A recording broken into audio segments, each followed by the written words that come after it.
ભરૂચમાં ચોમાસા દરમિયાન રસ્તાઓ ચીકણા થઈ જતા વાહન ચાલકો મુશ્કેલીનો સામનો કરી રહ્યા હતા।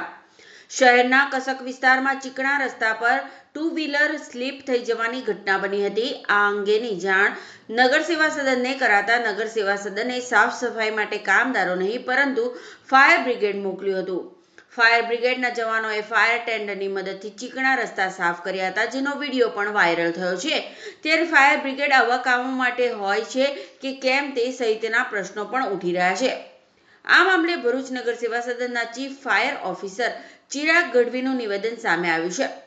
ચિરાગ ગઢવીએ જણાવ્યું હતું કે સામાન્ય વરસાદના કારણે ચીકણી માટી રોડ પર ફેલાતા વાહનો સ્લીપ થઈ જવાના બનાવ બન્યા હતા, જેના પગલે સ્થાનિકો અને નગર સેવા સદનના પ્રમુખનો ફોન આવતા ફાયર ટેન્ડર મોકલી સાફ સફાઈ કરવામાં આવી। ગત મોડી રાત્રે 11:30 ની આસપાસ સ્ટેશન રોડ થી કસક સુધીના વિસ્તારમાં સામાન્ય ઝીણા વરસાદને કારણે ચીકણી માટી રોડ પર આવેલી હતી, જેને કારણે ટુ વ્હીલર સ્લીપ થવાના ઘણા બધા બનાવ બન્યા હતા।